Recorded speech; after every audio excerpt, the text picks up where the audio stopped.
Everyone's trying to improve their time management by building out task lists, researching productivity hacks, or spending all day planning.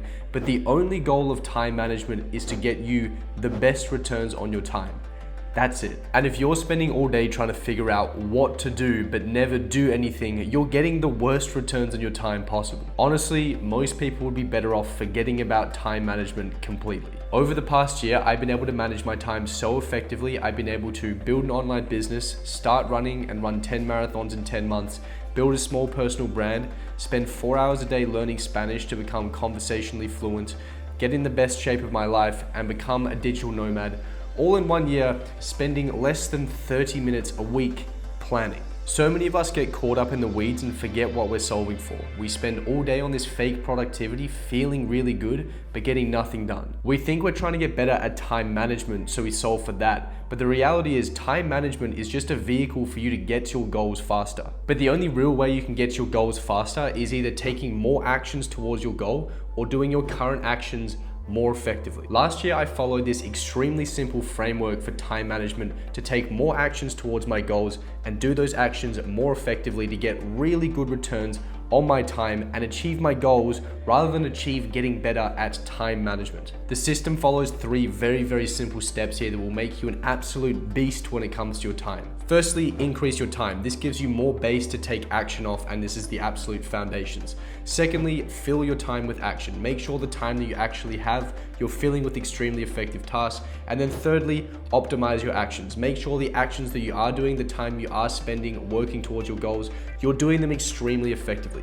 That's all we have to do. It's extremely simple, but I think where people mess up the most is in this first step. So what stands between you and your current goal is your output. This will always be the case. And really the goal of time management is to absolutely maximize your total output here. This is what a lot of people don't understand. Increasing time management isn't just to improve your time management. Improving your time management, the goal of this is to improve your total output. That is what stands between you and your goal. So the question is, what is your output? Well, your output is a very simple equation here. It consists of your action and the return that you get on that action. So really, if we're trying to increase our total output, there's 2 things that we can do. We can either increase the amount of action that we can take, or we can increase the return that we get on the action that we do. Or even better, you do both. This is how you become an absolute wizard with your time. Now, this is a huge mistake I see a lot of people make. They go, okay, well, I either have to increase the amount of actions that I take, or I have to increase the return I get on my actions. So all I'm gonna do is try and increase the actions I take. But there's actually a step that we have to do before this, because right now, your current limitation is the total amount of time that you have to take action. So before we actually try and implement more action or make this action more effective, the first thing we have to do here is actually get more time back. Because if we have more time to take action, the ceiling expands. The potential for you to take action increases significantly. And long term, if you have far more potential to take action, you can take far more action, which means that you can get a lot more done. And if you can get a lot more done, you're gonna move towards your goals faster, and the likelihood of you actually hitting your goals increases significantly. So before we try and figure out how do I take more action and how do I make this action more effective, we gotta figure out how can I increase my ceiling? How can I increase my potential to take action by getting more time back, by reducing this limitation and giving myself more time. Now, there's lots of things that we can do to give ourselves more time back. The beauty of getting your time back is that generally getting time back involves subtracting and not adding. And this is really good because this is doing less stuff than you originally done to get a huge ceiling, a huge increase on your potential for output. See, most people right now live in a world full of distraction. Everything in their environment is distracting them and is taking up the majority of their time. The amount of time available to take action is extremely low. And this is why a lot of people have an extremely low action ceiling. And if you zoom out over the course of a year, even 5 years, most people don't make any progress whatsoever. And it's because the amount of time available to actually do anything, to actually progress forward, is so low in comparison to the time spent distracting ourselves. Realistically, 99% of this distraction is coming from our devices. It's coming from online entertainment. And this is why, if you look through a lot of my channel, a lot of this is focused on removing online entertainment, because this is where we are losing a huge amount of time. And our time is our most valuable resource. Our time, along with our attention, are our most valuable resources. And we're allocating this to distraction We're essentially allocating our time to the lowest ROI activities that we can possibly do. So if we really want to increase our total output, we have to remove this distraction as much as possible. This builds an incredible base to work off. When you have this level of base, the amount of action that you have that you can potentially take is extremely high. And this means that our ceiling, our potential skyrockets. This is an absolutely fantastic spot to be in. Now, this is fantastic because we've built a really strong base and foundation to work off, but foundations and bases are only effective if you actually decide to build something on top of it. So that is the next thing that we have to do. Our next big step here is implementing action, making sure that with the time that we have available, which is now significantly larger, thanks to the fact that we've removed a lot of distractions, we fill this time with action. Now, this is where a lot of people get stuck. A lot of people spend a lot of time in this stage planning or doing research or doing admin tasks. We're trying to fill this block with just actions, things that genuinely move you towards your goals, rather than things that make you think about doing things that move you towards your goals. So we're trying to really make this and fill this time as much as possible with genuine actions. Now, you might be thinking, well, what if I don't know what to do? What if I don't know what I need to do to get myself towards my goals? The reality is, first of all, a lot of us spend far more time planning than we spend on action. You probably know what to do already.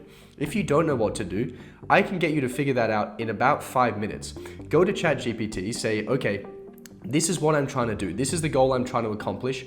What are the actions that I have to take to get me to that goal? If I just do these actions consistently, will this get me to my goal? And ChatGPT is going to give you a response, and in about 5 minutes, you're going to know what to do. Fill this time with genuine actions, not planning. And guess what? These actions probably won't be 100% perfect. They won't be 100% fantastic. However, you're spending 100% of your time on actions. Over time, we will level these up. We will improve these and make these better. That's what we do in the next step. But right now, the goal is really to fill this time with as much action as physically possible. We're trying to maximize before we optimize. Because if we spend all this time in fear trying to figure out, okay, what can I be doing? What is the best way to go about doing things? Then all we do is we make these actions and tasks far more terrifying, far more scary, because we just keep putting them off. The more we put them off, the bigger and scarier they get. If we just start taking these actions on and doing them, then you're gonna A, start actually moving forward, because these are generally gonna be somewhat in the direction of your goal, but B, the actual thought of taking on a task and taking on a challenge is gonna become far, far less scary. Finally, now that we've built out this fantastic foundation and made sure that we are maximizing the amount of time that we're spending on the actions itself, finally we can make sure that these actions are getting us the best possible return on our time. This is the third and final thing that we do that acts as a multiplier on your action to get us the absolute best returns on our total output. Now, a huge mistake I see people make is they try and do this first. They try and do this as the very first step. But if you do that, what happens is you're trying to maximize the amount of action you take on a very, very small subset of actions. But remember, this is just a multiplier on the actions you take. And if you don't have much time available, your potential is very limited and the multiplier you can get is on a small number.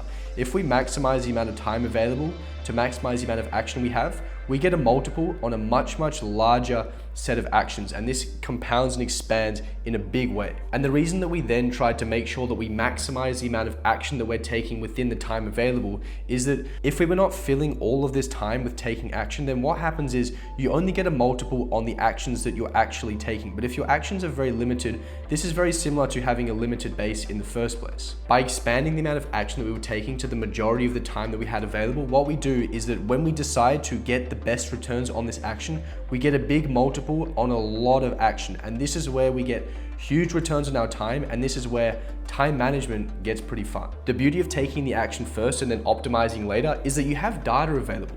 You can now feed that data through to AI. You can then look at your data and analyze it and see where to improve. If you started off without action, you start off without data and you don't know what to optimize. You don't know what actually genuinely works. When you start by taking action first, you can look back at the 100 runs you did last year and go, oh yeah, I didn't spend enough time in zone 2 here. Or you can look back at the last 50 YouTube videos you posted and go, oh yeah, my click-through rate was a little low there, my average view duration wasn't as good. Or you can look through your funnel and go, oh yeah, my conversion rate isn't so good there. A lot easier to do when you have the data itself, rather than when you're just making guesses and assumptions and spending all of this time planning. The reason I was able to accomplish all these different things throughout last year is I started off by eliminating online entertainment completely. I just lived without any form of online entertainment by myself. This is all my time back. This is a huge base for taking a lot of action. Then I started filling all of this time with different actions, with working on my business, with building the brand, with running, with going to the gym, with learning languages. I started filling my time with all of these specific actions. And over time, I could look at the data I built up and go, okay, I could improve this in this way and I could improve this in that way. But because I had a really big base and a huge set of actions, when I made those actions better, when I got a better return on that time, it was a huge multiple on a very, very large number. And this is how I was able to get a big return on my time throughout the last year. Now, for any online entrepreneurs watching this video, if you want to turn distraction into action to grow your business, then you can join the Modern Monk community for free. I'll leave a link in the description below for that. For everyone else, if you want to see how I got my life back on track using boredom, you can check out this video right here. So I will either see you in the Modern Monk community or in that video. Cheers.